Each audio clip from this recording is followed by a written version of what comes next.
there. 2-1, it's Yeah. liftoff. All right, we're going to call to meet the meeting of June 18th of the regular Planning and Zoning Commission meeting. We'll stand for the invocation and the pledge. Dear Lord, Heavenly Father, thank you for this day, Lord God. Thank you for everything you do for us, Lord. We ask that you protect our citizens, our city staff, and our first responders, Lord. In Jesus' name we pray, amen. Amen. I pledge allegiance to the flag of the United States of America and to the republic for which it stands, one nation, under God, indivisible, with liberty and justice for all. All right, roll call. Chair Lomnack. Here. Vice Chair Forges. Here. Member Keller. Here. Member Chacon. Here. Member Galvin is absent. Member Butler. Here. You have a quorum. Thank you. Can I get an approval for the minutes of the planning and zoning meeting for May 13th, 2025? I'll make that motion. Pause for 1 moment so I can Yeah.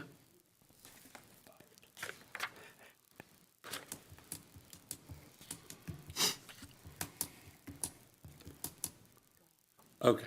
All right, I'll make the motion to approve the minutes. Do I have a second? I'll second that. Motion to approve the minutes by member Keller, second by alternate member who's not an alternate anymore tonight, Butler. Let's go ahead and vote.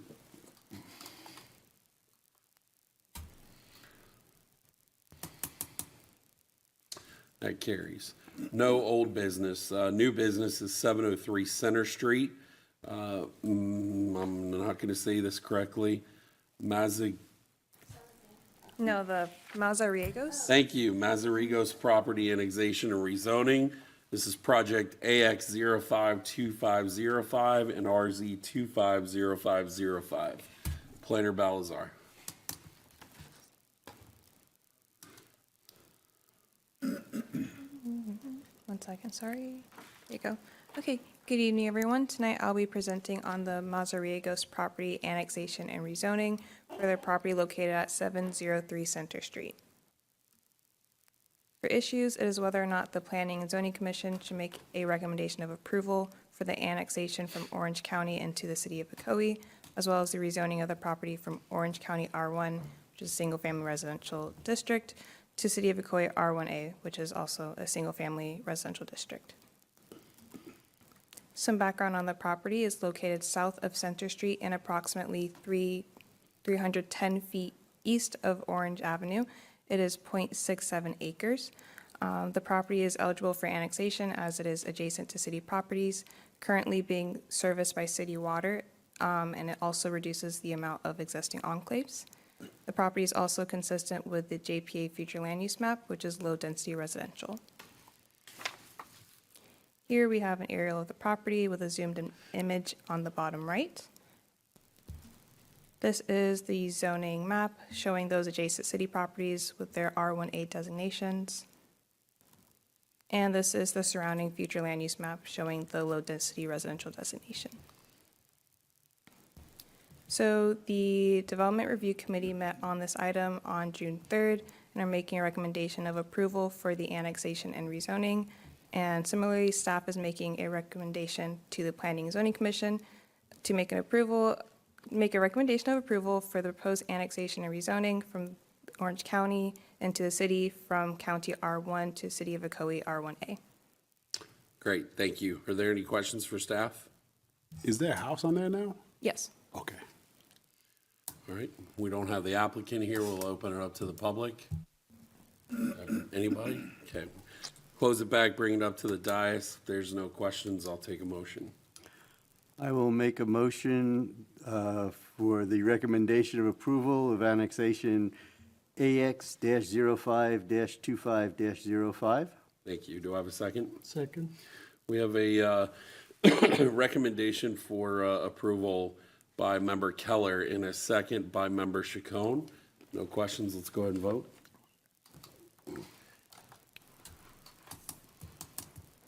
That passes, and now I need one for the rezoning. Mr. Chair, I'll make a motion of recommendation of approval for the rezoning of project number AX 05, RZ. or I'm sorry, RZ 250505. Thank you very much. I have a first. Do I have a second? I'll second that. All right, we have a recommendation for approval by member Butler and a second by Vice Chair Forges. No other questions? Let's vote.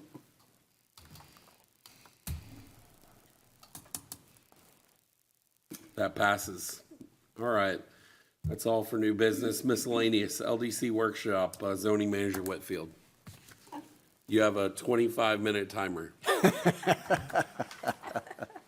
time's the backlash close? Yeah. No pressure.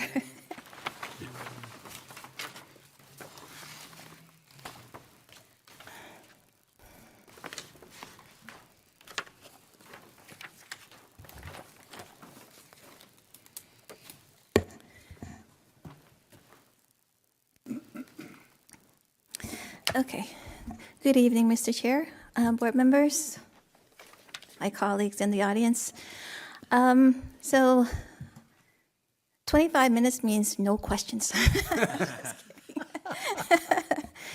So Tori Parrish, our city urban, principal urban planner, architect, and I will tag team. I'm going to do the first series of slides, and then she'll come up here to do the second part of the slides. So just like with the comp plan update, there'll be like little breaks so we can ask questions, or if there's like a burning question, please feel free to interrupt, because we scheduled this so that we can get your feedback on the direction that staff is going with the LDC update to try to accomplish the vision from the Envision 2045 comp plan. So this is so that we can get your input on the big ticket items before we actually start writing the code, the policies themselves. So the LDC update, we're looking at the definitions, which, as you know, were from like the late 1990s. So some of them do need to be updated. So we're going through all of those. And in terms of our current application, submittal requirements and review procedures, they're kind of spread out a little bit in the code now. So we're going to look to reorganize and consolidate them and update them as needed. It also includes some new applications and processes for things that we do now that are kind of been happening by policy, or it's always how things have been done in the past, but just formalizing those application processes. In terms of the things that aren't being changed, such as concurrency, natural resource and floodplain protection, communication towers, food trucks, those things, they're not being changed. They're just going to be reorganized under different articles. One thing that's new, it's not going to be discussed in this presentation, but is here just as a proposed concept, is right now we have the variance process for pretty much anything that goes that doesn't meet code. So what staff is proposing is to have an administrative waiver process that could be done without a public hearing, where the most that the applicant could get is up to 25%. That number we can, discuss and take feedback, but it isn't a by right. They would have to provide adequate justification, and we'll list the justifications in the code itself. And also mitigation would be required. For example, if someone wanted to go 7-foot fence instead of 6-foot fence, okay, given the situation and the scenario of your site, a 7-foot could be supported, but you have to mitigate by providing landscaping or some sort of other feature to still not have that solid, harsh line for a fence. It could be softened by landscaping or something else, just as a really simple example.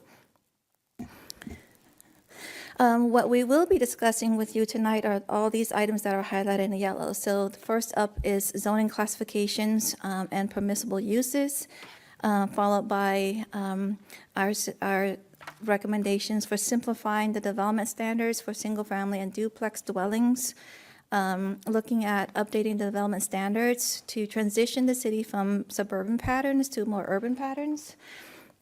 And this will be done in terms of the urban, which is another word for sort of site, and then architectural design, and then doing it by product type. And Tori's going to go into a lot of detail on that for one product type as an example.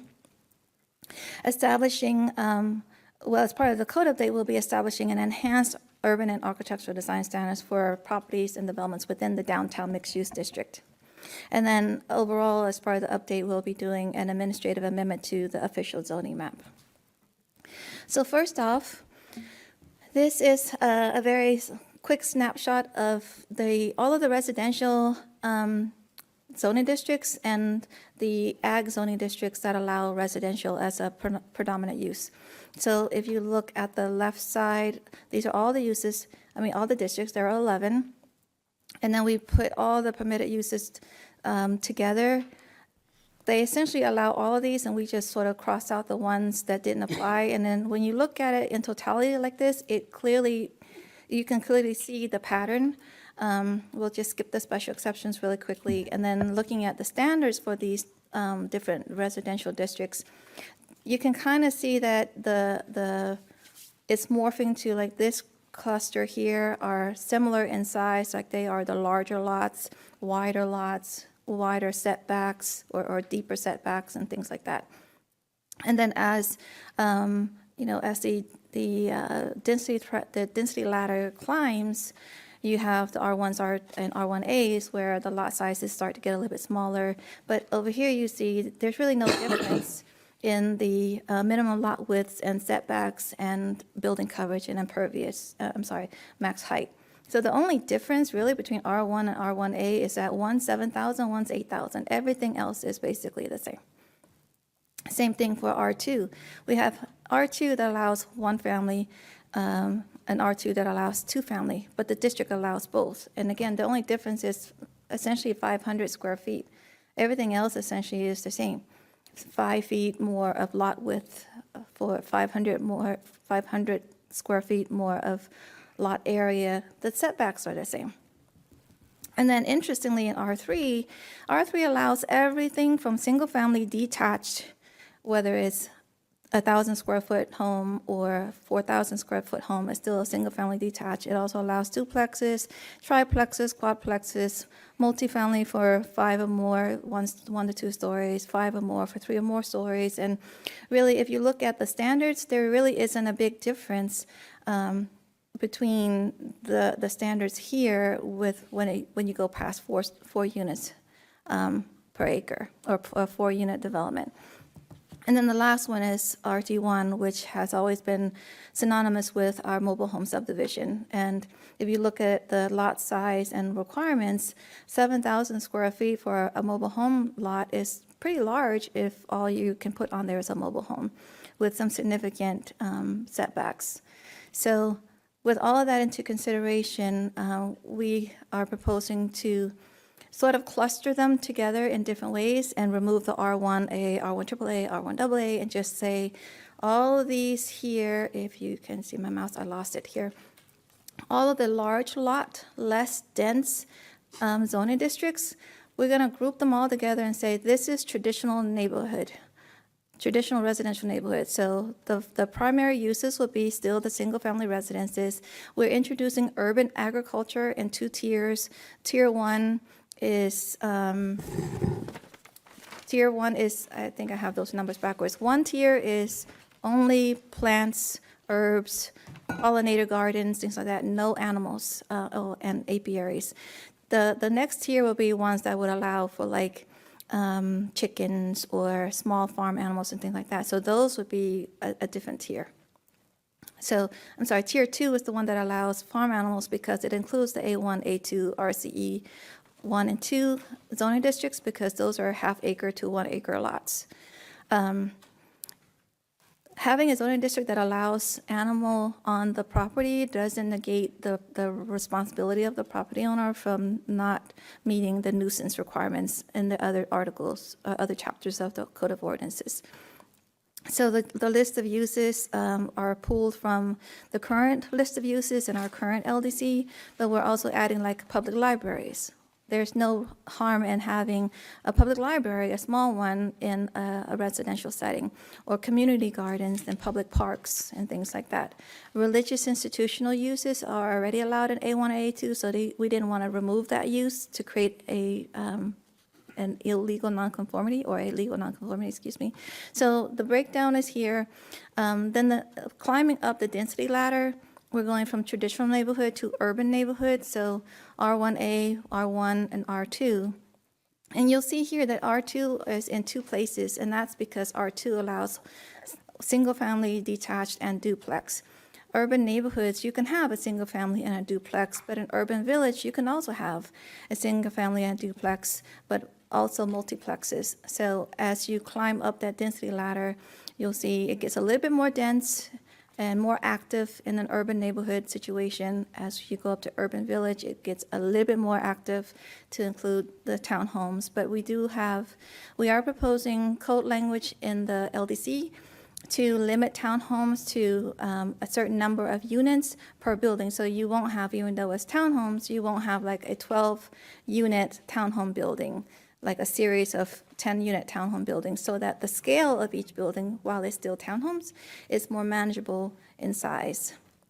The urban village, because it includes R3, formerly R3, we're introducing multiplexes, but up to 4. So you can have, multiplex basically means a building or a property that has more than one dwelling on it. You can have a multiplex development where it's one parcel, but you can have 4 individual detached dwellings on it, but it's still a multiplex or a quadplex because it's still one lot with 4 dwellings on it.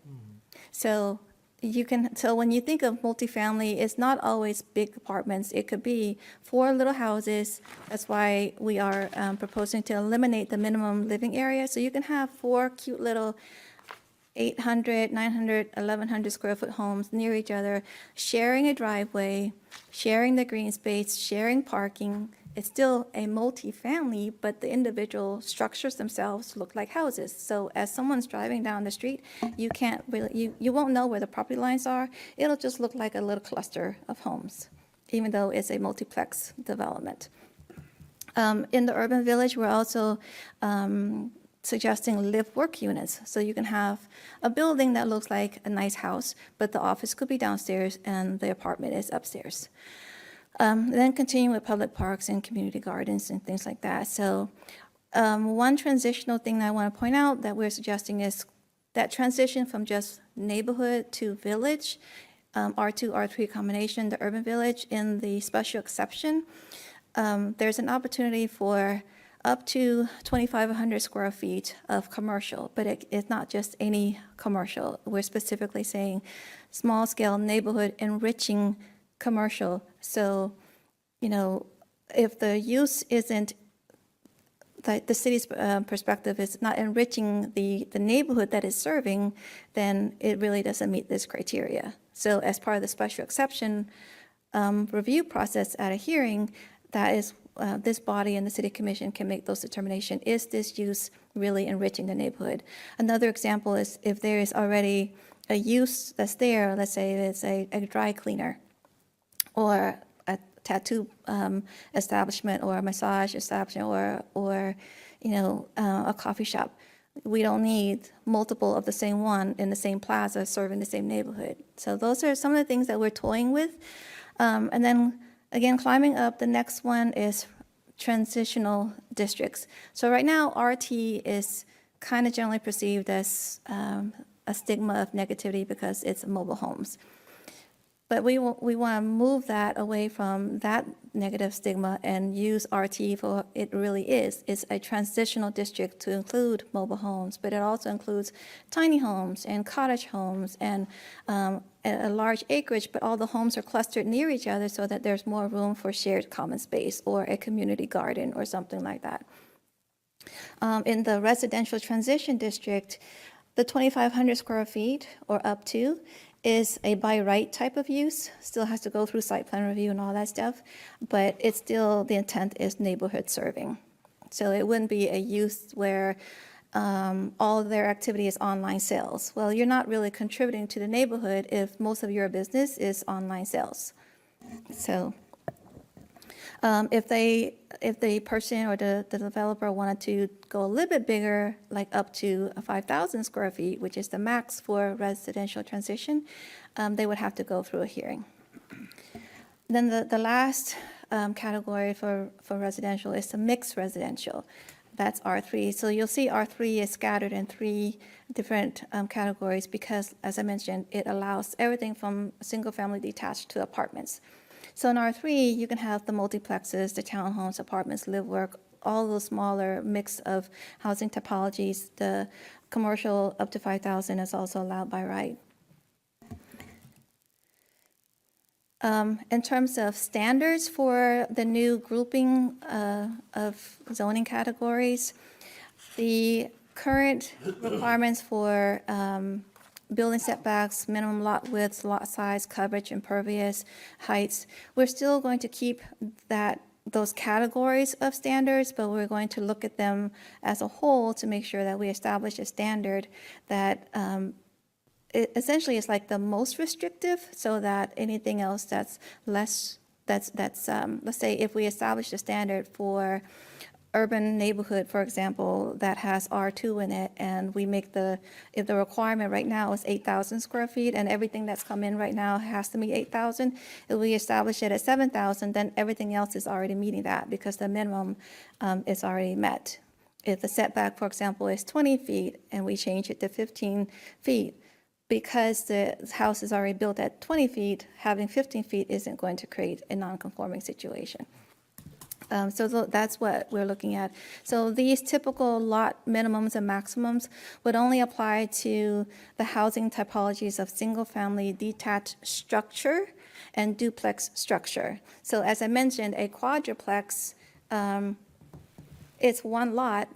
If the one lot has one building that has 4 units in it, then it has to meet the product typology, like the nice architectural treatments, the nice frontage activation, things like that.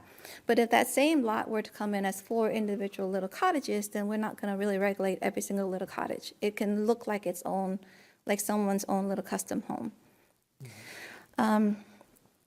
As I mentioned, we're eliminating the minimum living area to allow flexibility for different housing designs and topologies. We're also wanting to introduce a new standard, which is to allow for greater flexibility, and that is a side street minimum setback of 15 feet, like a corner lot, or 50% of the front setback, whichever is least, as long as the site distance safety triangle requirements are still met. So this is to cover several of the lots that we have that we annexed into the city from the county, where, like along Silver Star and one of the local streets, is 50 feet fronting Silver Star, but now it's 2 rights, 2 frontages. So if you have a 50-foot width lot, that's a front, so that's 25 feet. This is also a front, so that's 25 feet. The rear is now 25 feet, so there's really no room left to build a house. So this is an attempt to eliminate a lot of the variances, to have some, like one or more of the setbacks to be reduced so that they can have a house, especially given in the current scenario, we have minimum living sizes. So if the minimum living area is 1,800 square feet for that zoning district, it makes it that much more challenging for someone to build a home with those setback and size constraints. So any questions on the residential before we move on to non-residential? Yeah, Yes. yes, I do. I'm a little confused Okay.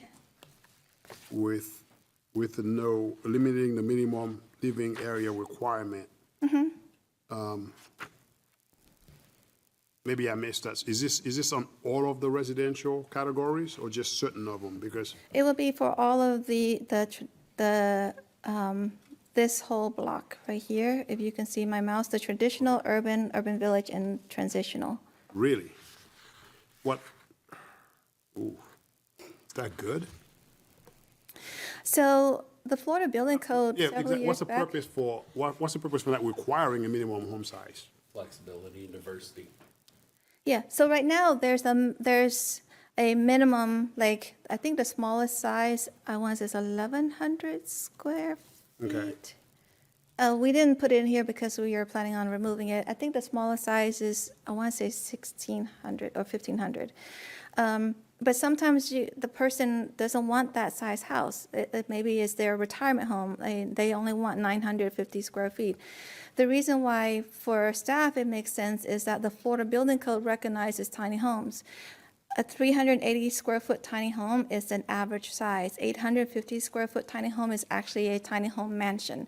So if you can have 2 800-foot, 2 floors, you're still achieving the same thing. It's just to create more opportunities. Like, for example, the multiplex scenario where it's the one lot with the 4 individual houses.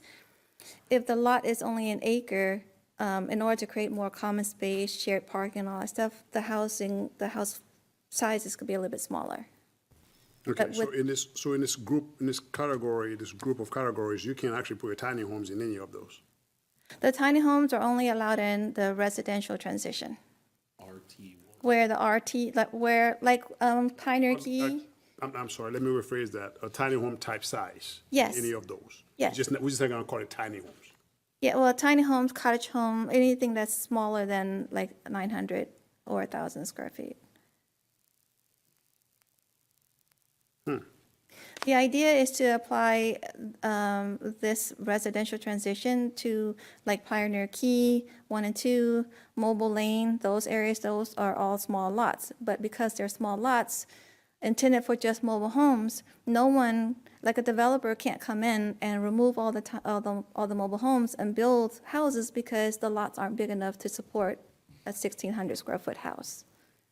So this is to make an opportunity for the mobile homes, if they wanted to transition out, then they could put a series of smaller houses, stick-built houses on there. Well, correct, but that applies perfectly for an existing, like you said, existing mobile home scenario. If someone have an existing 5,000 square foot lot, that's perfect, but, okay, Well, yeah, I was going to say, to follow up on Lou's question, when you get to your traditional neighborhood, so if I take out my 2,700 square foot home, or my 2,500 square foot home, and I want to put in a 900 square foot home in a traditional neighborhood, that's okay. I guess in that scenario, I can see where you're coming from, but in that scenario, the tiny home isn't an allowed housing type. but you're removing minimum square foot requirement on those, in this group of categories, so. That's yeah, true. If We a are hurricane limit- comes in, blows his house away, he can put a 500 square foot home in there if he wants to. I hate it when I have to agree with Lou. I'm your vice chair, you pick me. Economically, I don't see why someone would do that. But Like you said, someone's downsizing, they don't want a big house, and they have RVs, and they want to put them in the yard, and I don't need a big house, I just want my boat whenever I need it. But I want the space. No, I guess I would say that's the question, right? If I can only put a tiny home or a home, let's get rid of tiny home. A small, A smaller house under 1,000 square feet, but I can only do that in RT1, right? no, in this group. Well, in residential transition. well, right now, whatever the elimination of the living area would apply to all of them, but, I guess, Tori, what do you think as a? Well, Again, I mean, can think- understand an I think existing the small lot. scenario that you're coming up with, which is also a valid scenario to look at, is, if I'm right, I think you're thinking about a suburban neighborhood that was developed all at one time and all the homes are the same size, correct? Yeah. A house got burned down by a fire. Okay. We probably should think through that scenario a little bit more. Yeah. we Well, no, could. because he's playing devil's advocate there, because he's right. If my house burns down and I want to build a smaller one because it's cheaper, you give me the right. And you don't have HOA standards. Yeah, I'm keeping a lot to put my boat and RVs and whenever I need them. I think we could come up with some language that speaks to that specific context, because there is a lot of that here in Ocoee, but I think in general, we could come up with some specific, like, context language. Yeah. I think I do That like the scenario. idea that if you currently have a 2-bedroom, 1-bath, 5,000 square foot lot, we're not forcing you to vacate that lot and having to mow it until the neighbor sells you another one and combine them. Okay, in that, Maybe in that we situation, I can can- understand that. Maybe we can put in like a compatibility clause in there, because if the new structure sort of changes the look and feel of the neighborhood, then maybe it's something that we can put in as a clause for, But if that's the case, or if the first person comes in with a home for 300 square feet, that's the standard. I'm sorry. I mean, this fits for 25% of the city, right? Security Lane, the Pioneer Keys, those areas, right? This is perfect for that. But we don't want somebody in Prima Vista to bulldoze their house and then put a 750 square foot home. There's no HOA there. There's Which he just- will do. Well, I think a couple of things, I think we need to be in a range, because some of the older suburban developments are probably not around 2,500 because homes have doubled in size since like 1972. So I think that maybe there's an ability to, think about it in scale and range and compatibility. I think that scenario is one we need to work on a little bit more, but I would say that like within a mile of us right here, eliminating the minimum probably works very well. Maybe we Okay, consider now- eliminating the minimum in just the downtown district or Are something. you able to do it around just those- the residential transition? Just apply to that? What effect would it have if it's not applied to traditional neighborhood, urban neighborhood? That kind of still, like so the RT ones now, like in the existing scenarios, RT1 eliminating that would make sense. But for R3 though, there are some large lot subdivisions to Mr. Forge's point. That is high density residential R3, but built with large lot, single family detached homes. Is your vision for this, like, I'll use it for instance, especially in the downtown core, you look at the house that's behind Lou's house that's up for sale, it's 3,000 square foot house, needs a lot of work, it's bad, they want to tear that down and put a 750 square foot house there. That doesn't meet to me, right, that doesn't meet the vision of that area, I would say. I don't know the area that you're Yeah, I talking don't about. know, I don't know where Mr. Forge is. Generally speaking, it doesn't. You don't necessarily need to know the area, it just doesn't make sense. Well, I think, but what you just described was one house that was 3,000 square feet. And so contextually, we don't, in this particular scenario, we don't know what the rest of it is to answer Next to the the middle question. school and elementary school, there's no houses under 1,000 square feet there, right? They're all probably 15 to 2,500 square feet. So, Like, for instance, I'm looking at the second page, or, I don't know. there's two in that area, I'm sorry. Okay, so I'm seeing lot size for RT1, 7,000 square feet. Maybe this particular idea could work for anything below 7,000 square foot lots. Because you stop at 7,000, there are plenty of houses in this area that are built under 7,000 square foot. I guess the downside, if I were to play devil's advocate, is that someone could split that lot, like a 7,500 square foot lot, and then put tiny, small homes on it too. So I think we probably need to come at it from a different, I'm not another adverse angle. to a smaller home, right? My first house was 900 square feet, it was perfect. So I'm not averse to it, I think maybe y'all just need to kind of take that back a little bit and think about it. I mean, using good, for instance, somebody up on the hill that wants to get rid of a house up there and make a smaller one, or somebody in Prima Vista that wants to take out a, 2,500 square foot house and put a 750 square foot house there, right? So that's all I would say. That's serve you well if they take it back and come back with something else on that?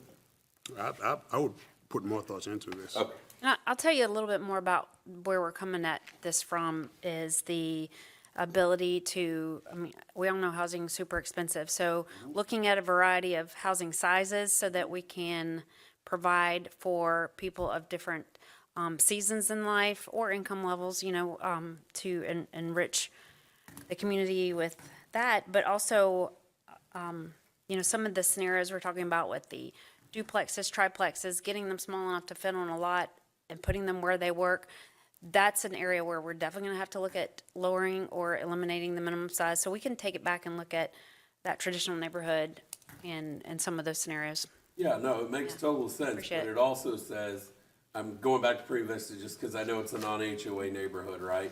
There's nothing stopping a dude from, his house burns down and he wants to build a 750 square foot house. Now the house next door to it is not comparable and it could affect values. That's my only. No. Not good, it will. Yeah, because and it's I set. don't, there was an effort in Winter Garden just a couple of months ago to do math, to come up with the appropriate size range, which I think did not succeed. And so we'll look at it, we'll come up with some Cool. compatibility Yep. clauses. But don't use math.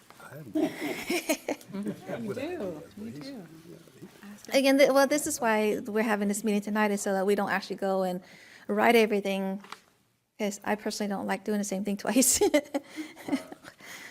Okay, so moving on to non-residential. So right now, we have 6 categories for non-residential: professional offices and services, the different Cs, C1, C2, C3, and then I1 and I2. And just like with the residential, all of the permissible uses are listed there, special exceptions. For purposes of tonight, we didn't want to like use up screen space to include the prohibited list. So presumably whatever's not listed is considered prohibited. And then the acreage size, they're all 1 acre except for industrials, so that's not changing. Minimum lot width and all that stuff. So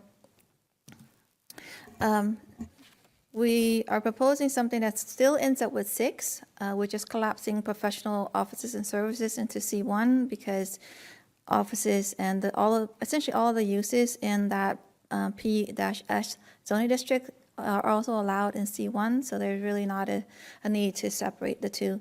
So we collapse it into a new one. And then keeping with having nomenclature for the residential districts, we're sort of moving that along to the non-residential districts. So the PSC1, we're proposing it to become like a neighborhood commercial. And C2 is community commercial, C3 is arterial commercial, and then the Is would stay the same. Before I get down to the mixes, something that we are proposing is neighborhood commercial having 10,000 a square footage cap per building. So if you are a property that is zoned neighborhood commercial, your biggest building size would be 10,000 square feet or less, or less than 10,000 square feet. So trying not to come up with an arbitrary number, Tori and I went through different cities and used the measuring tool and looked at a bunch of different size, shapes, and configurations of buildings here existing in Ocoee, in Winter Garden, Winter Park, the other cities that she's worked with in Charlotte, right? Charleston. I always say Charlotte. Charleston. And some of her colleagues work in other cities as well that are known for their new urbanism practices. So 10,000 or less than 10,000 square feet in a neighborhood setting works. For example, the Miller's Ale House in Winter Garden there is just under 9,000, just to give you like a mental picture of what that size is. If you're familiar with Old Winter Garden, Vineland Road, and Tilden Road in also in Winter Garden, and that's because I travel that route. So I had Tori measure it. That's also less than 10,000. It's 2 stories and still less than 10,000. And in that building, it's an L-shaped building. There's a nice Italian restaurant with outdoor seating. There's the paint shop. There's an academic center like a mathnasium or something like that with other restaurants, a yoga studio, some office spaces on top with the balconies. So we measured several sites throughout several cities just to arrive at what might work. We also looked at it on, we also tested it on half-acre and 1-acre lots here in downtown. We also tested it on the 5-acre sites that's on the north side of the city, just to see what square footage we could get and what sort of works with those parameters. So in terms of square footage, and you can have multiple 10,000 square foot or 9,000 square foot buildings. It's just that for architectural and design reasons, because the neighborhood commercial is intended to be in a neighborhood setting, you could have a 3-acre parcel or site and have nice 9,000, 9,500 square foot buildings that work well together. So it's not all one great big building. For community commercial, we're proposing less than 25, and arterial commercial, which is like on the state roads, Clark or Ocoee Apopka is less than 50. And I know, like, I'm sure like what just popped into my head was the sports complex. Theirs is clearly greater than 50,000 square feet. But the way they're doing their architecture now is there's a wall that sort of makes it look like one seamless building, kind of back a house, but the buildings are individual buildings connected by corridors. So They'll probably come in after the fact, and this won't apply to them because they're a PUD anyway. It's not a conventional zoning district. So then we looked at what are the uses that we want to consider for what the city would deem as neighborhood-friendly commercial. So you've got the multiplex, upper story residential, so you have the first floor is office, second floor is residential, the mixed-use building. We've got retail establishments. And what we want to do here is just list the general categories instead of saying shoe store, hardware store, appliance store, things like that, plumbing supply store. We're just saying if you're retail, you're selling something. You are a retailer, you're selling. Dining, it doesn't matter if it's a fast food, high quality, high turnover, it's just a dining establishment. Professional offices and studios, like if someone wanted to have their dance studio or their yoga studio, that could be something that might be considered neighborhood serving because those residents would go there. Financial institutions without drive-throughs, event assembly spaces. Again, when you think of event and assembly spaces, you're thinking of big, but if you're in this zoning area, you're capped at less than 10,000 square feet. So the implications of traffic, infrastructure, and things like that is still scaled down. Public buildings and uses, indoor recreation, entertainment, personal services, and we will update the definition to define what's included in personal services. We're also proposing to introduce a definition of specialty services or specialty retail. And then for neighborhood, we felt that sales, service, and repair of bicycles or similar vehicles designed for transport of a single person. Like it could be those Segways, the e-bikes, the bikes that recline back, all those things. But you want that in a neighborhood environment because everybody has bikes and e-bikes now. So it's nice to just walk it over to a little shop that can repair and service it for you. And then community residential home major is something that by law we have to place it somewhere.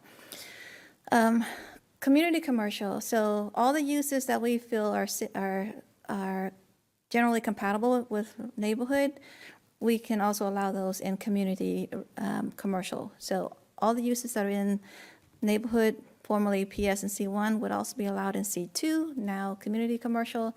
But we're also including in this one medical offices and clinics without overnight stays. So I included that because I dealt with a scenario in Orange County where clinics was allowed, but overnight stay wasn't allowed, but it was a sleep clinic. That's what you do. So this one, in this category, the overnight stays wouldn't be allowed, but it could be allowed in the more intense district, which is the C3. So it's allowed somewhere, but not closer to where residents are living. Businesses and services not requiring outdoor storage or the conduct of businesses outside. Automobile uses that don't require drive-through would be allowed. Community convenience markets without gas sales would be allowed. So all of that, as we transition to C3 or arterial, so you expect higher traffic, like traffic trips and traffic volumes on arterials. So a resident can't build their house next to State Road 50 and really have any valid justification for complaining about traffic and noise, because you're choosing to build along State Road 50. So all the uses that are allowed in community commercial would then be also allowed in arterial commercial, but at a larger scale. So if you wanted that multiplex upper story residential or retail on the bottom, you could in an arterial commercial. So specialty retail, artisan retail and production like bread production, small scale milling, coffee milling or coffee grinding. There's a word for it. It escapes me right now. Coffee roasting. Yes, thank you. Cobblers. I broke one of my favorite pairs of shoes. I have no idea where I can go to get my heel repaired, but those kinds of like trade skills, it would be nice for them to be located somewhere and called out. Medical facilities with overnight stays would be here. Drinking establishments like a lounge or something like that could be considered there. The distance requirements is not being discussed in this LDC update because it is in the Code of Ordinances. Automobile uses with drive-throughs, community with gas sales. And then essentially the light industrial and heavy industrial will essentially stay the same. We're just including like craft industrial into the I-1. For example, test kitchens. I've received several phone calls from different realtors asking about a couple of the properties along Ocoee Apopka Road on the west side that wanted to bring a test kitchen to the city. We don't have anything that specifically says test kitchen in a use table. I couldn't even tell you what the SIC code is for that, but it could fall under craft industrial. And then heavy industrial is pretty much everything else. So then moving on to the new category, which is the mixed use. So we still end up with 6 categories because we're introducing a new one. So in this, we're introducing residential because as with the comp plan, the residential, the downtown is a mixed-use district because there are plenty of single-family detached homes now. If we didn't allow residential here, we would create blocks of legal nonconformities. So it would have to be an allowed use. Any of the uses permitted in the mixed residential district could be allowed, so the different types of housing topologies. Any uses in the neighborhood commercial districts would be allowed, again, because we are wanting to get that neighborhood walkability. And you'll see towards the end of the PowerPoint the reason why we created the categories and groupings the way we have here. And then entertainment by itself, aside from recreation-related entertainment, but it's entertainment that does not include adult entertainment. So still staying with the city's current position with respect to adult entertainment. And then artisan and craft retail. Special exceptions, we're running short on time. Mr. Lomnat gave me 25 minutes, so I'm just going to go ahead and skip this slide since there's so many blanks that we're still working on. In terms of development standards, this is where it gets really interesting. So as I mentioned before, we're looking at developing or coming up with development standards based on product type. So the product types are down here at the bottom of the screen. They are multifamily, townhome, mixed use, office or commercial, industrial, and structured parking. So as you see, a product type is not a single-family detached structure and a duplex. So as I mentioned before, it could be a single-family detached structure and a quadruplex, multiplex kind of scenario because it's giving the ability for each individual home on that parcel with 4 dwellings on it to have its own character. So as I mentioned at the beginning, the code is to transition from suburban to urban. So the urban design standards here at the bottom, and then architectural standards here. So building siting and site design go together under site urban design. Building siting speaks to building orientation. We're going to be looking at identifying a primary elevation, a secondary elevation. For example, if you've got Silver Star and I can't think of a single street connecting Silver Star right now. Clark? Okay, thank you. Or even a smaller one, Montgomery and White, for example. White would be the primary and Montgomery would be a secondary. So, and tertiary would be essentially everything else. And then having higher standards for how the building interacts with the right-of-way and higher standards for the look, the aesthetics, the architectural design of the building. So that's all grouped together. Looking at lot size and widths, building setbacks, on-site parking.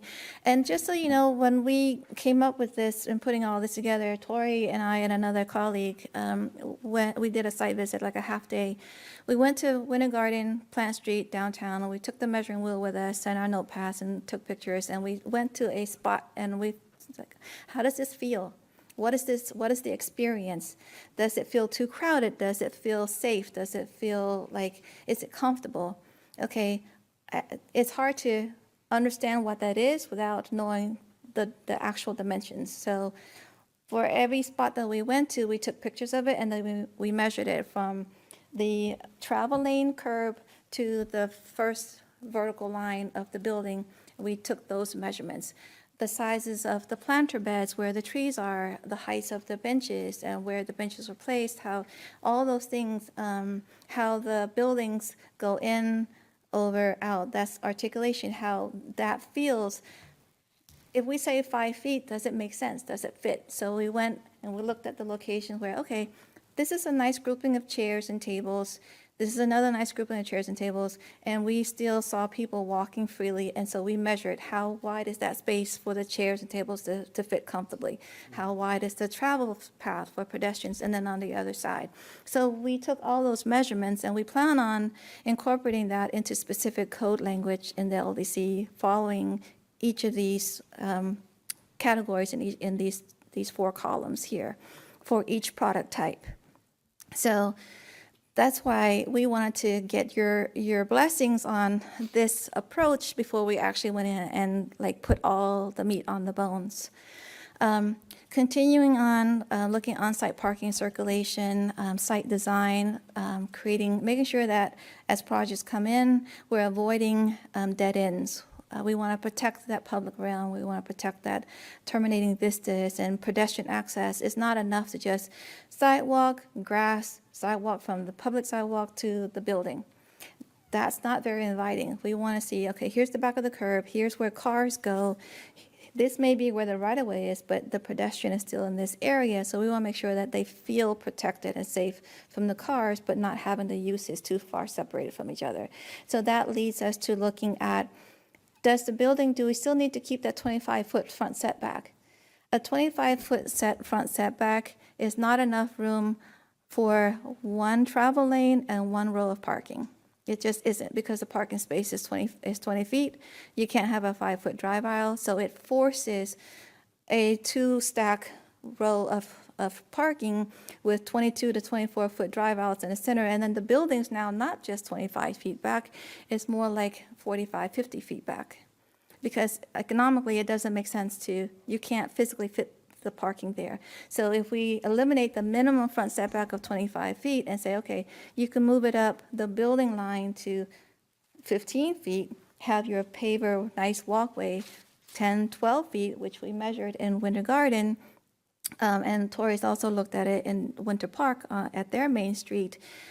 It makes the travel lane for the car and the travel lane for the pedestrians work better together, irrespective of where the property line is.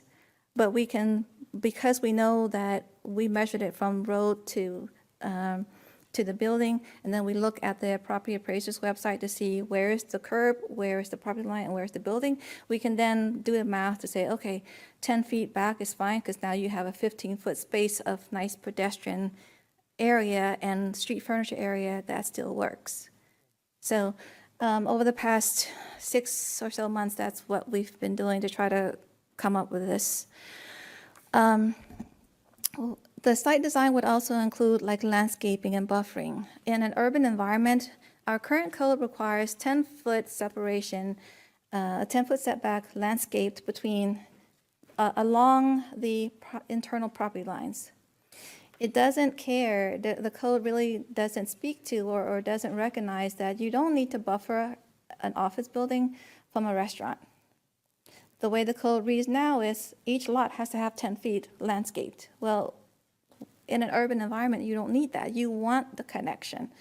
So like, for example, here at this lot, there's no need to put 10 foot of landscaping, and then on this side, 10 foot of landscaping, so now you've got all that wasted space. Where it's an urban environment, you want people to be able to walk from that establishment to that establishment. Then utilities and infrastructure, that was a big one because typically utilities requires a 10-foot easement along the right-of-way, so we did meet with utilities a few times to get their buy-in to help encourage requiring utilities on the secondary or tertiary frontages so that we can free up the ability to use the frontage, the primary frontage. Also looking at open space and having shared open space if you'll recall in the Compline update, a mixed-use development has to have, one of the components is a small or some sort of public gathering space. It could be 500 square feet. It could be you know, whatever that size is. For example, in Winter Garden, 2 parallel parking spaces, that's 8, sometimes 9. We measured it at exactly 8 feet on some of them. And a typical safe amount of space for people to navigate and parallel park is 22 feet. So that's 8 times 20 times 44. That's a pretty big sized little parklet. So it doesn't, like, as long as they provide something, that's what the open space design standard is for, is so that it's not just a business. Some people can just go and gather there, which helps to bring foot traffic to help support that business. We also looked at street treatment and walkways. For example, you don't want to have a line of rows of parking. We've looked in depth of street walls where it's not just 4-foot cinder block and that looks suburban.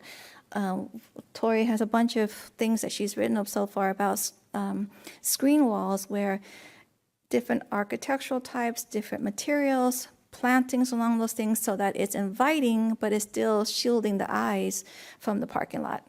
So we also are working on that language. Lighting, we want to make sure that it's pedestrian scale lighting is important, the lighting design. We are proposing to include language in there that the base of the light poles have to be flared or fluted in some way, so it's not just concrete sidewalk, light pole. That is more suburban. You see that when you're driving it down US 90, you know. Then we looked at guest parking, vehicular circulation, screening, as I mentioned, signage. And by signage, we're not talking about necessarily the square footage. Now we're looking at whether it's the, what is it called, the arcade signs where it sort of comes out, projected signs and things like that. And then as a site design requirement, we are also putting in there for compatibility. So that's important because in the downtown, for example, if someone wanted to, I actually had a phone call, someone wanted to move here to the city in a house, but then maybe convert it into an office later. You could do that. There's nothing wrong with that as long as the house still looks like a house. So compatibility means that you can't convert that house to now look like something that doesn't fit into the context.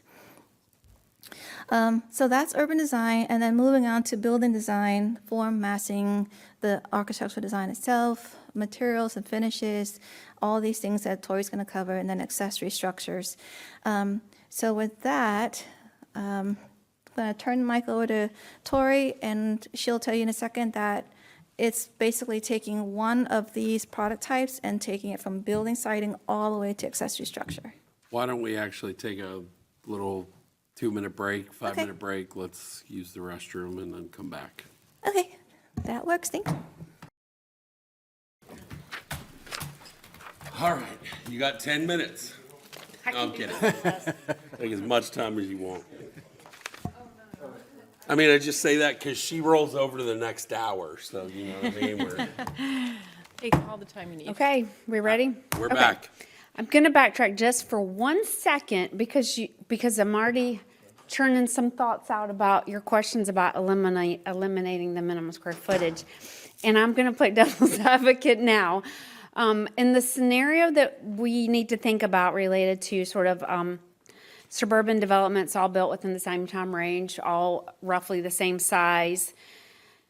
And you know, we're thinking about neighborhood character, and if someone was to build a 750 square foot cottage surrounded by 3,000 square foot homes, that would be a different character indeed. But in the scenario that you all presented me with, or us with, related to a community that doesn't have an HOA, you would also destroy the neighborhood character if you were not regulated and you built back something that was architecturally incompatible. So, you know, a 2.5-story, 35-foot tall home, small footprint in the midst of rancher houses and stuff. So it's very complex. And Even if there's no design standards for that neighborhood, though, Yeah. so technically you could say there's no design standards because the way they built it back then, there's probably 7 or 8 different elevations in that same property, in that same neighborhood, right? So, well, I'm talking about like massing. So if you're in a, you know, I agree. I mean, I think you could still come back with that scenario of a burned down house and build something that meets your 3,000 square foot, but it completely destroys the neighborhood character. So it's a complex issue. I do want to put some thought with a notch into it and come up with something that can speak to compatibility. But I don't think it's an end all that requires someone to build the exact same character back, you know. Sure. Okay, all right, so in the second two columns on the slide now, we're gonna talk about building design. That relates to the overall size, volume, form, kind of what I was just alluding to. Sorry to interrupt you Yeah. one more time. I apologize. That's I think, okay. Mr. Ford just has some questions from Oh, sure. previous. Just two questions, that's all, slides, from the so. previous, that's all, just two questions. Okay, well, let's do it. I'm limited to one, but I have two. Yeah. Exactly. I didn't see lodging. Where does lodging fit? It's in there. In- Which, because I see overnight, healthcare. Lodging. It is in there. We literally read through this. It ain't there. It's a special exception. Public It- lodging is, So in C, Okay. in neighborhood commercial is a special exception. As I mentioned, we're not completely done with the list of uses yet. This is just to give you, to get your feedback and direction on the organization of the zoning districts. Gotcha. So when you see this again at the hearing, it'll have all the different uses and stuff like that. All right, that was 1A. What's 1B? The second question is, I'm thinking adult entertainment as a club, as a nightclub. Why wouldn't it fit in C3? Why does it be in industrial, heavy industrial? Because I'm thinking there's some buffer between the C3 and residence. Entertainment? Correct. I'm thinking again, a nightclub. Well, that's different. That's different. Isn't that adult entertainment? Adult entertainment, Adult entertainment and nightclub are different. club. Adult entertainment is defined in the code as that, Okay, that use of Okay. dancing. And so that is purposely in as. no, I get that. code Okay, so that if someone uses- want to have a nightclub, then that would be on C3. Yes, It that's would where fall is under, now, so. it would fall under, Want to be entertainment? like a drinking establishment, maybe like entertainment? Entertainment, okay, okay, Well, entertainment in a mixed use. really? Okay. Not including adult entertainment. No, again, entertainment, so meaning they can open till, Like Polaris 2 in the in morning. downtown Winter Garden, for example. Or like tequilas. yeah. Okay. I've not been to tequila, so I don't know the See, benefits. those were easy questions, just clarification. Damn right. Okay, ready to move on? Okay. Back to the four columns, building design. So the building design column and the code itself for this area will go from general down to detailed. Just as if you were designing the building and you start with the overall massing, form and height, volume. We all know what that is. And then we would step into building design. Some of the topics in that category would be such as, where your entry can be located, that buildings have a top, middle, and base, the transparency requirements, and then we would step into building elements. Some things in those categories would be like shutters, window types. I can't read my notes, but roof types, porches, porch depths, those kind of elements that are the way that you clothe the building mass. And then the next category, materials and finishes, we're going to be talking about how materials, what materials are appropriate, how they can transition, where they can transition, overall tectonics of building materials, such as, stone or brick go under siding, not above it, that sort of thing. That will also include some paint standards. We're not going to provide paint palettes, but we will have language that speaks to inappropriate colors, lurid colors, that kind of thing. And then the building design will also have a category where we talk about how the building addresses the public realm, including significant corners. and then building relationships and the spaces between buildings and what that creates. And then last, the category of accessory structure includes those accessory and ancillary uses such as fences, walls, ancillary structures, service areas, and mechanical equipment. And so what I want to do is take the first product type here, multifamily development, and walk through this development standard scenario. So we're going to start with building siding for multifamily. So the code we're working on will regulate the placement of buildings. We're going to pull buildings up to the public realm, up to the public right-of-way, so that they can address and engage with the public realm, activate the public realm, forming a public edge. And another benefit of this is it screens the vehicular parking and it provides accommodations for direct and safe pedestrian access from the public right-of-way. Uh-oh. What's up? No, I just wanted to point out, because when we start talking about this with utilities, they're like, buildings right up to the right of way, where are the utility lines going to go? Yeah. Here, it's not like right of way building, it's right of way building, but the pedestrian activation, the porches, the awnings, that is what's essentially bringing the activity to adjacent to the right of way, but not the physical building wall itself. Right. So I just wanted. Right. Public realm is slightly different than public right-of-way. Then also for multifamily, we need our developments to have an organizing principle for the internal arrangement.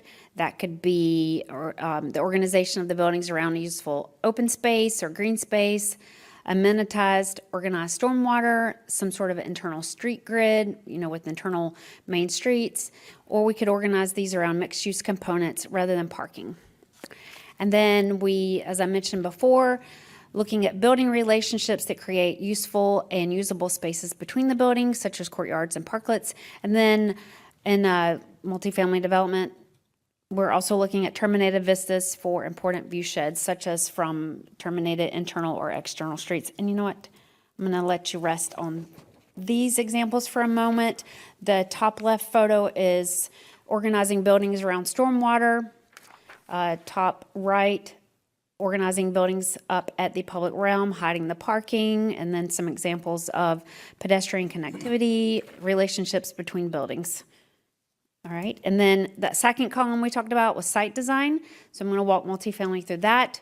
We're looking at a connected circulation network rather than disjointed or segregated elements, so that we are getting a cohesive fabric, especially on large sites. We're going to require direct sidewalk connections from the public right-of-way to buildings and throughout the site. These need to be efficient and safe, and they will be a minimum of 6 feet in width. And then stormwater ponds, they need to be naturally shaped, or they need to be constructed of hard-to-find edges. And then we're looking at amenitizing those with walkways and pedestrian recreation. Next page. Again, identifying and addressing terminated vistas and significant corners with site features or buildings. We want to omit dead ends or cul-de-sacs in lieu of treating these as space and with placemaking elements and techniques. Some of these are featured on this slide, but terminating our avoiding them, but when necessary due to topography or natural land features, we can treat these with parklets, landscape features, mews. Orange County has a really cool detail for a closed cul-de-sac where you get like a little green space that organizes the buildings around it, the sidewalks, and it's useful. When space allows, we're looking at that. And then screening surface parking lots from the public realm using buildings and screen walls. And then last, avoiding long parking lot rows, internal parking lot driveways, and internal streets that are uninterrupted. So, all right, next category for multifamily is the building design. As always, multiple smaller buildings are easier and less unwieldy than fewer larger buildings. They also fit within the context a lot better. I mentioned this a minute ago, but all buildings, when you really start looking at them, at least good buildings have a base, middle, and top. I provided an example here of a really extreme example of a base, middle, and top. And so it's not usually this pronounced, but if you start looking at buildings, they have a storefront on the first floor, or a wainscot, or a brick base, and then sometimes the top feature is as simple as a little cornice or some flashing over the roof parapet. So buildings need to have base, middle, and top composition. And then again, with the public realm, we're going to prioritize the activation of and connectivity to the public realm. This could be through the use of access into individual ground floor units where appropriate, or porches at corners on ground floor units. And then we're also prioritizing the presence onto the public realm with raised finished floors. The closer you are to the public right away, we've got a higher finished floor elevation so that you get that separation that's needed. We are going to de-emphasize garages and vehicular space. We are requiring significant corners and terminating vistas to be featured with architectural features. I may have harped on this a little bit too much. And then one thing that's come across recently, because sometimes this does happen, but we're going to require that the building footprint, the facade design, and the roof to correlate.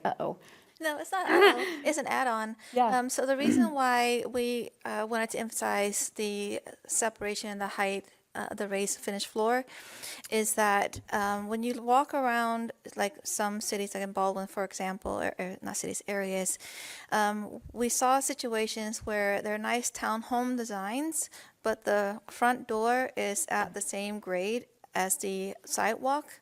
And so even though their door is like 3-4 feet from the sidewalk, it's the same level. So there's no like privacy space. But if it's elevated a little bit, you feel more comfortable setting your plants there, or just chairs or what have you. So it's just to create that separation. And I wanted to come up here and like interrupt Tori's presentation, because we probably will see some pushback, because it does cost more to add those treatments to raise the finished floor and things like that. But it does add significantly to the activation of the public realm, but also protecting the privacy of those individual homes. Absolutely. And Yeah. what about accessibility in those cases? It could be step-down sidewalks, but the examples we've seen, the cars in the back there's the slope and the grade is accessible from the back of the house.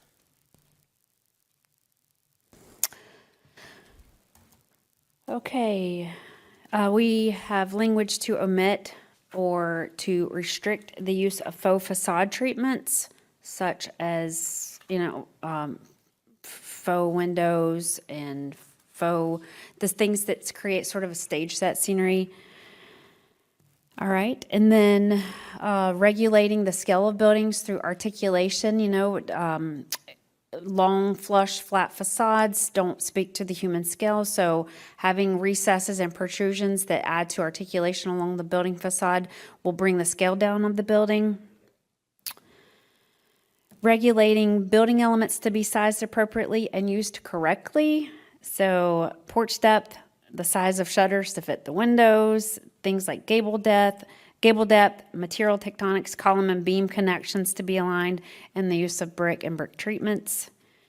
Then, I may have mentioned this, but regulating facade materials to be properly transitioned between and to create a more authentic appearance of their use. And then regulating material and finish colors, especially for paint. I did mention that.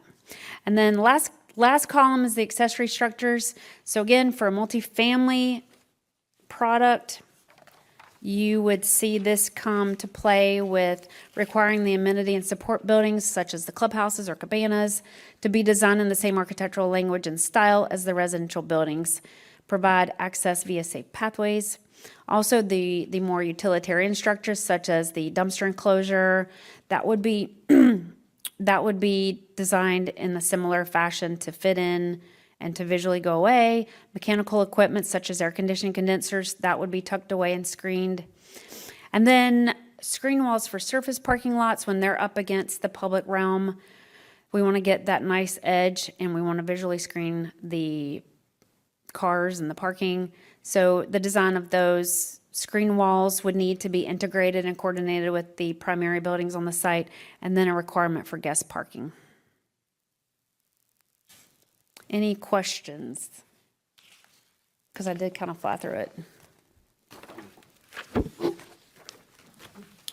Mr. Chair, I do have one question, but it's from earlier, if I can. Sure.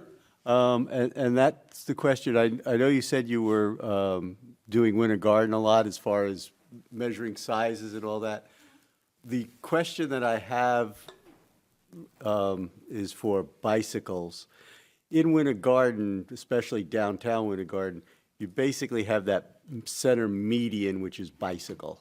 So when you look at the comfortability of people on the sidewalks in front of stores and everything, if you now take into consideration that we don't have that, that changes what you're going to need for a comfort level of bicyclists now being in the same area as your pedestrians.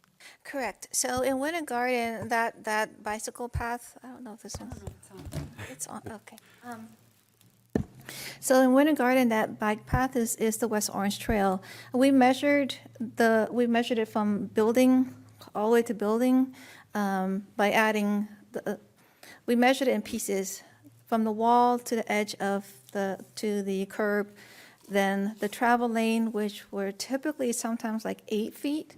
The center itself, sometimes it's 15 feet. And then where it approaches the intersection, it narrows to force cars to slow down. A couple locations, they dropped to 7.5 feet, and then another 7.5 feet, and then 8 to 10 feet for the pedestrian zone to the wall. So adding that all those lanes together makes up what could be a right-of-way. It'll be less than that. In that scenario, if the streets right-of-way don't or can't accommodate all that, then we would have to look at other ways. So it may be just a wider walk and pedestrian bike zone on one side of the street, not on both sides of the street. So these are the things that we would have to write into code to help it to be a little bit more site-specific, because not all rights-of-ways are big enough. This sort of pattern, we would not expect on a residential area with 50-foot rights-of-ways. You're looking at something that is at least 70 to 80 feet of right-of-way in order to make it fit with the reduction in the building setbacks so that it creates more usable airspace. Yep, Thank you. you're welcome. Is that the last question for? There may be just a addendum on that. Yeah. There are, I mean, I might not be fully knowledgeable about this, but we are looking at a trail conversion project for a bike and ped specifically. And so while we may not have that trail path that you're referring to, the West Orange Trail, we may not have it coming through the center of town. We are looking at those potential places. And I think your question speaks to kind of a general blanket statement of, as we're creating buildings and bringing them up to the roadway, what's the sidewalk depth to accommodate people on feet and people on bikes? And I think we've got to look at it contextually, but we are also looking at trail connections around the city. I'm just looking also your downtown area. That's, to me, if we're looking to bring a lot of people there, and now, as they do in downtown Winter Garden, and now all of a sudden, we're adding bicycles into that sidewalk. So, Well, if I could, for yeah. example, bringing bicycles to our downtown, with Oakland being, I don't know if this one's working. Right over there. But Yeah. Strip going right down the middle. With Oakland, part of Oakland already improved, and then the rest is like yet to come. I don't know if it's okay to share this at this point, but we're working with Healthy West Orange and DOT on a rail trail, the city's first rail trail, I believe, from Oakland all the way to Washington. So there are 2 little areas that we think is wide enough or sizable enough to create like tiny little bookends. So we could have nice quality bike parking areas where it could eventually connect to West Orange Trail. They'll come here. There should be, like on the other side of where I think Ms. Sill's property is, there's that little space that is CSX's. If we incorporate it as part of the rail trail project, that could be a nice little sitting landing zone where people could bike there from Winter Garden park there and then walk around our downtown and then bike back. So it may not, the areas, there may not be a bicycle lane throughout all the projects, but where it's possible, we will be looking at that. I just wanted to make sure we weren't forgetting that, because it was very easy to say, oh, this looks really good in Winter Right. Garden. And then all of a sudden, oh, wait a minute, we forgot this group of people is going to be Right. added into our sidewalk. So everything that, like, going back to what you'll see in a moment, if you'll recall, when we did the presentation on the comp plan, the 10-minute walk Right. includes bicyclists, the 15-minute city, which I'll go into in just a moment. Everything that we're doing in terms of protecting the public realm speaks to prioritizing non-vehicular travel first. So, but in terms of when projects come in, they would have to be specific case by case based on that public realm that that project is next to. Isn't all the sidewalk from, on, you know, when Ocoee Popka Road's done, aren't there gonna be 8 or 10 foot sidewalks, you know, down from where almost the trail all the way through into downtown? It's supposed to be 12 on the west side. So, I mean, that is big enough for bicycles and pedestrians. Yes. That gets us all, that gets us from a trail crossing all the way in. Yes. Then to downtown with the wide sidewalk here and then all the way down Bloomford. Yes, and so the reason why when we went out to we went to Winter Garden because it's something that we could do in a half a day. The reason why Tori and I decided while we were out there, instead of measuring the entire distance, we measured the components so that each component we knew what could fit and what couldn't fit. Cool. And then, I mean, I think we're all thinking in the same direction, but having that trail access into town and then to accommodate the use of bikes in town,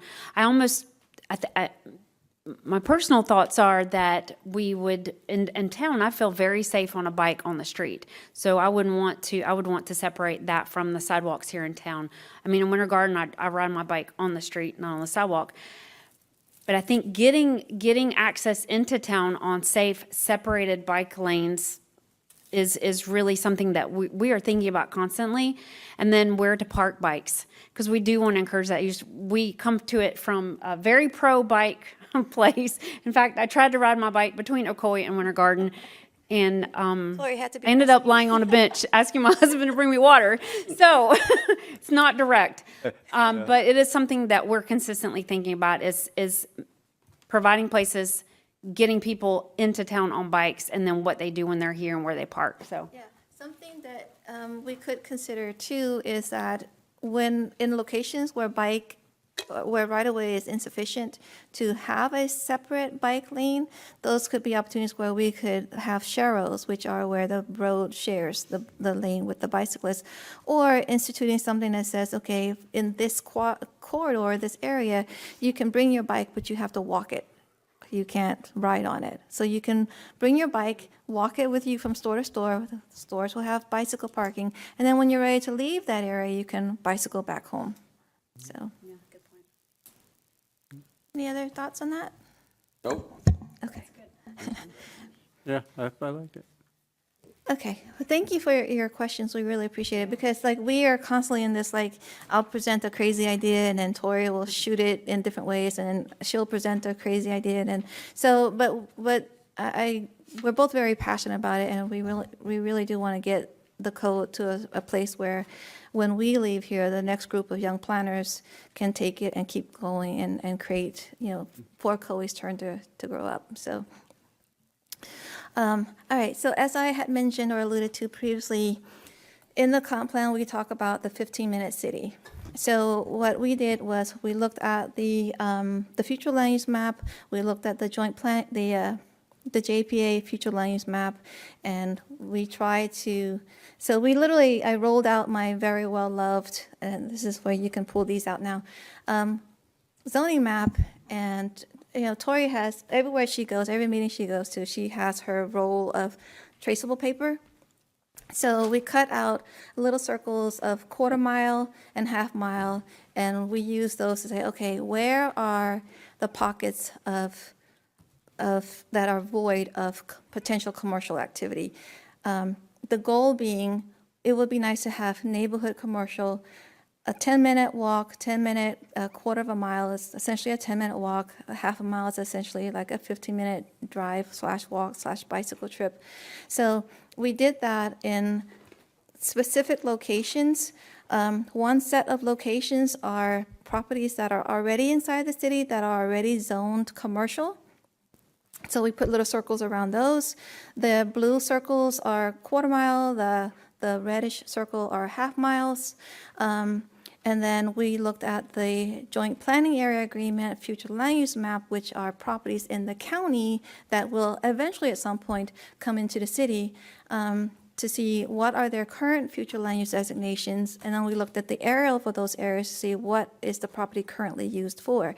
So with that said, if you look at your rollouts, or you can look on the screen, there are pockets of, or not pockets, locations in the city, the JPA boundary of the city, where commercial already exists on the property, but the designation is low-density residential on the JPA future land use map. So we are going to be talking to, we have already started a conversation with the county to go ahead and do some changes to the future land use map in the JPA as part of this evaluation and analysis. So for example, this top one at the top here, we put a dot there because on the northeast corner is a gas station, and in the northwest corner is of that circle is a Dollar General. So the category is currently LDR. Well, that's not consistent with each other. If we go ahead and change it to commercial to reflect the use that's already there, this is a node that will serve these residents when those two corners redevelop into something else. Same thing here. That is a potential for commercial. I wish I could zoom into my map. This is another one that could also potentially come into commercial. This one here, this little dot, for some reason, it's A1. The city's not going, I mean, they can't build anything on A1. So when it comes in, it might as well be, most people want to change it to commercial to increase their property values and entitlements and whatnot. So if this one comes into, I lost my mouse, as commercial, it will serve this half-mile radius. This is, of course, the golf course. This is Seminole Winter Gardens, RIB, Rapid Infiltration Basin, I believe. So that's not going to ever change. This is the shops on the bluff that is coming.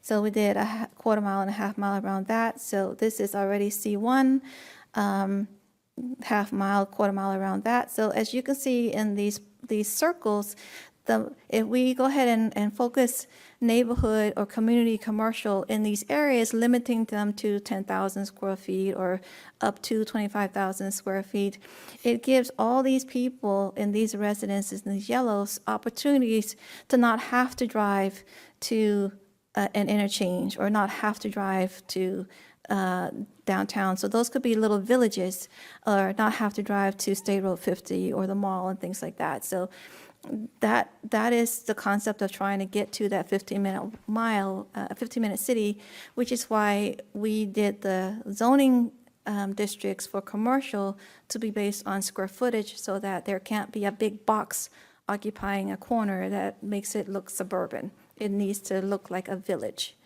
So that's the concept of that one. So before I move on, I wanted to see if you all have any questions on this map. Nope.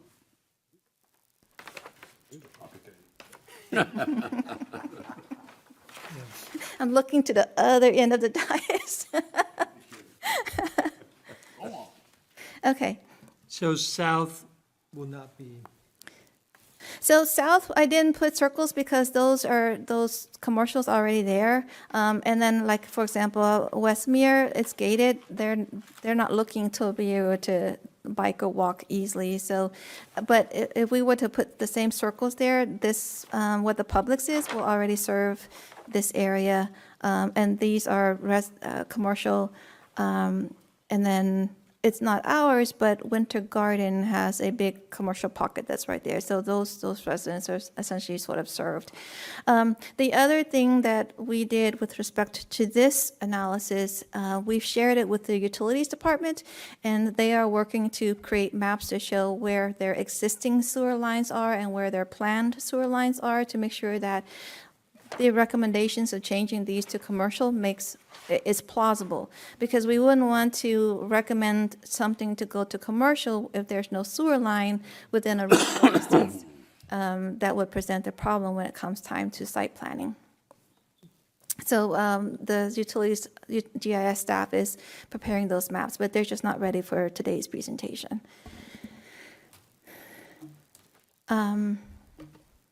Let's see. Oh, and also, I don't know, you probably already know this, but these big circles here, north of Clarkona Ocoee Road, water sewer will be from Orange County. The city only provides reclaim on that north side. So that's the end of this workshop.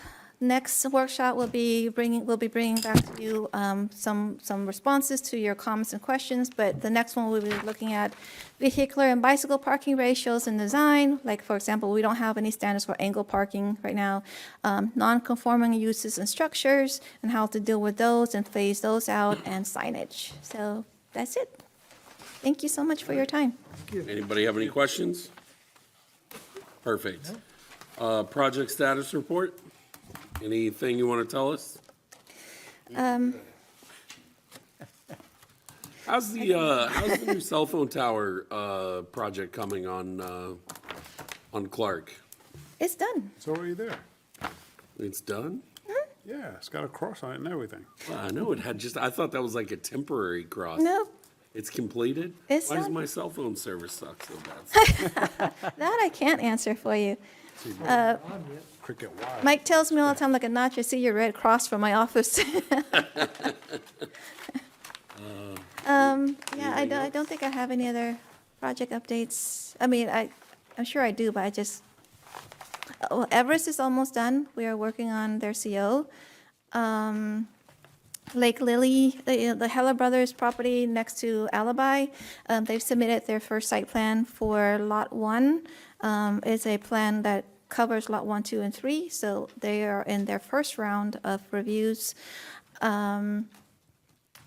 The pickleball has resubmitted, but they're not sufficient, so we haven't routed them for review yet. They're going from a indoor-outdoor facility to an all-indoor facility. Let's see, the Gardenia subdivision has submitted their first application for their subdivision plan, so that's now in for review. Let's see, what else? The neighborhood Walmart over on the north side. They are on their second round. They're responding to the second round of comments. It's coming. We also have received the first round for the northwest corner of the village, south of the apartment complex, Okay.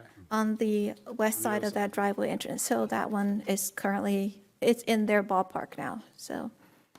Speaking of ballparks, did the sports complex break ground last week? No. I was in Vegas last week, so I don't know. Okay. Only other topic I wanted to bring up is I sometimes get confused whether to be here at 6:15 or 6:30. So if staff is okay with it, I would like to see moving this meeting back to 6:15 to match with the city commission meetings, because I'm on 4 boards and they're all different times, and I'm trying to get them all at 6:15. So does staff see any problem with that? Speaking for planning, we don't have an issue with that. Okay. Clerk's office? I will speak with the clerk. Okay. Yeah. If that's the case, then I would get the board's pleasure on that. Does anybody have an issue with being here 15 minutes earlier? No. I'm gonna say I'm usually early anyway, so. Yeah. Well, if that's the case, if the clerk does say good, then we'd like to go ahead and start that with the next meeting, because it's, I was here at 6 o'clock today thinking it was a 6:15 meeting, and Oh, no. I mean, I like seeing you all early. That means you get 2 Mountain Dews instead of. Yes, exactly. Really Just quick, for you, Mr. we're Chair, July's meeting will be your elections meeting, so it'll be great if we have the entire board. And there was one thing else I forgot, but now I've forgotten it. But it'll come back to me. But yes, July will be an election meeting. All right. Well, if there's nothing else, everybody have a great night.